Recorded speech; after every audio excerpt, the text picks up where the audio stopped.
قلبي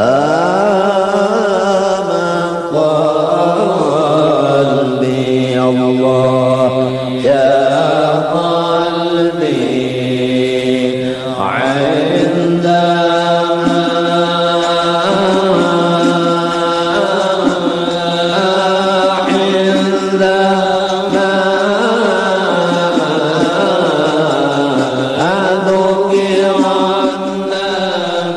Assalamualaikum. Bertemu kembali dengan saya Cipta Hening, pengasuh Majelis Dzikir dan Sholawat Sirul Asro Surabaya.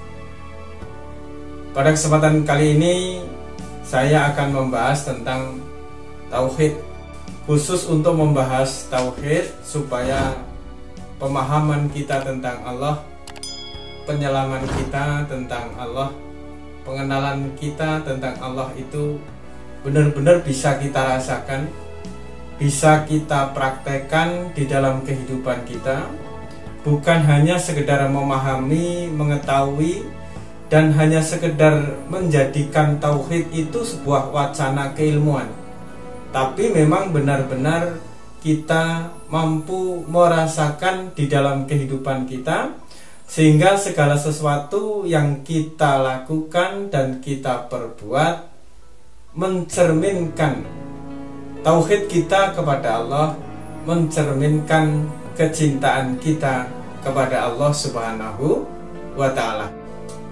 Tentunya dalam kultum tauhid ini akan kita bahas berseri, dan harapan kami adalah semoga mampu menjadikan pelita bagi iman dan tauhid kita untuk mengenal Tuhan kita, mengenal Allah Subhanahu wa Ta'ala, sehingga benar-benar sempurna, benar-benar menuju kesempurnaan di dalam pengenalan kita kepada Allah Subhanahu wa Ta'ala. Kenapa saya bicara tentang tauhid? Karena apabila seseorang itu berdosa, melakukan kesalahan kepada Allah, dosanya itu mudah sekali diampuni oleh Allah.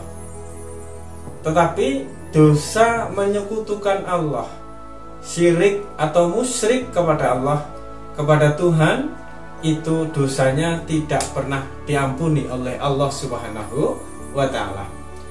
Kenapa begitu? Kenapa dosa syirik itu tidak diampuni oleh Allah? Karena apabila kita melakukan dosa syirik, itu kebanyakan daripada diri kita itu tidak sadar kalau apa yang kita lakukan, apa yang kita ucapkan, apa yang kita kemukakan itu adalah suatu kemusyrikan, suatu kesyirikan. Seringkali kita tidak sadar apa yang kita lakukan itu adalah menyekutukan Allah Subhanahu wa Ta'ala, menyekutukan dengan sesuatu yang lain daripada Allah. Bisa jadi Allah kita sekutukan dengan diri kita, dengan kepandaian kita, dengan pengetahuan kita, dengan ilmu kita, atau dengan sesuatu yang di luar diri kita, dan kita tidak menyadarinya. Dosa tauhid ini begitu halus. Dosa tauhid ini begitu halus karena tauhid ini adalah pekerjaan hati, pekerjaan keyakinan, pekerjaan sebuah pengakuan, pekerjaan sebuah identitas yang ada di dalam diri kita.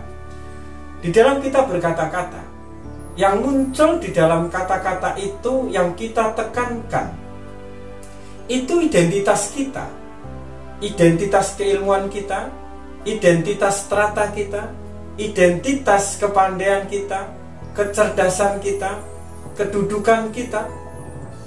Atau di dalam kita menyampaikan sesuatu, berkata-kata itu berangkat dari ketiadaan diri kita, kefanaan diri kita, bahwa perkataan kita itu menyatakan akan Allah yang maha berkata-kata. Perkataan kita adalah menyatakan bahwa Allah yang mengetahui, Allah yang maha berilmu, atau sebaliknya. Disitulah maka perlunya suatu bahasan khusus untuk menyadari bahwa diri kita ini telah melakukan banyak dosa syirik, dosa musyrik kepada Allah. Namun tidak ada yang menyadarkan diri kita, sehingga tidak ada bahan untuk merenung, tidak ada acuan, tidak ada alat untuk bisa merenung, tidak ada objek untuk bisa dipakai merenung. Pernahkah diri kita itu berbuat dan menyekutukan Allah Subhanahu wa Ta'ala? Di dalam ilmu tauhid, kita mentauhidkan tentang sifat, kita harus mentauhidkan tentang nama, kita harus mentauhidkan tentang perbuatan, dan kita harus mentauhidkan tentang zat atau cita rasa daripada Allah Subhanahu wa Ta'ala. Di dalam kehidupan kita, kita sering sekali memandang segala sesuatu. Kita terkagum-kagum oleh sebuah keadaan, terkagum-kagum oleh sebuah keindahan, terkagum-kagum oleh pemandangan alam dan lain sebagainya. Tetapi kadang hati kita di dalam menyaksikan keindahan sehingga membuat diri kita itu terkagum-kagum. Kagum kita itu kadang berhenti kepada sesuatu yang kita pandang, sesuatu yang kita lihat, dan sesuatu yang kita saksikan. Amat jarang hati kita itu bergetar. Hati kita itu merindukan sesuatu, memantik kerinduan di dalam hati kita kepada Allah, di dalam kita menyaksikan segala sesuatu. Keindahan-keindahan yang kita pandang, keindahan-keindahan yang kita nikmati, apabila tidak mampu memantik hati kita untuk mengucap Allah, untuk mengucap Masya Allah, untuk mengucap Alhamdulillah, maka ketahuilah bahwa kita sedang terhijab, hati kita sedang terhijab untuk memandang Allah di dalam segala sesuatu, di dalam segala ciptaan daripada Allah Subhanahu wa Ta'ala. Karena di dalam diri makhluk, di dalam diri ciptaan itu, disitulah rahasia Allah. Ada rahasia sifat wujudnya, ada rahasia namanya, sehingga gunung itu bisa disebut Gunung Pangandaran, Gunung Kelut, Gunung Semeru, Gunung Bromo, dan lain sebagainya. Di dalam gunung itulah terkandung perbuatan Allah. Bagaimana gunung itu bisa menyimpan air, menyimpan sumber air yang bermanfaat bagi banyak orang, dan lain sebagainya.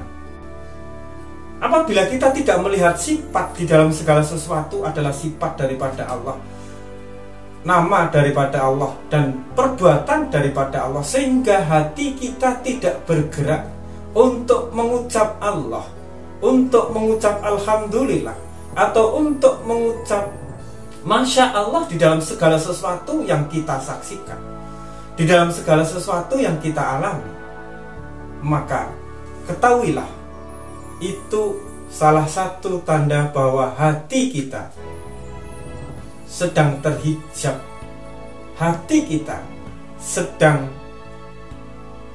berjarak dengan Allah Subhanahu wa Ta'ala. Apabila hati kita sudah terhijab, maka kita tidak akan bisa menemukan kelezatan di dalam hidup. Pekerjaan kita akan menjadikan kita jenuh. Rumah tangga di dalam keluarga kita akan menjadikan kita bosan. Zikir ibadah yang kita lakukan akan terasa hambar. Makan minum akan terasa tidak lezat lagi.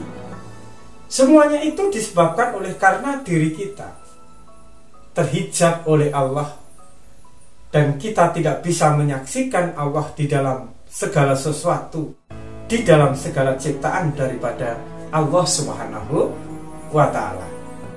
Maka inilah pentingnya sebuah kultum tauhid, ya, sehingga kita mampu melihat segala sesuatu itu mengucap Allah di saat kita melakukan atau menyaksikan sebuah keindahan-keindahan yang ada di dalam dunia ini.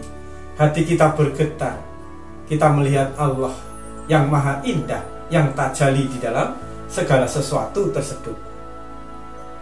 Apabila kita memandang keindahan dan kita tidak mengucap Allah, mengucap Alhamdulillah,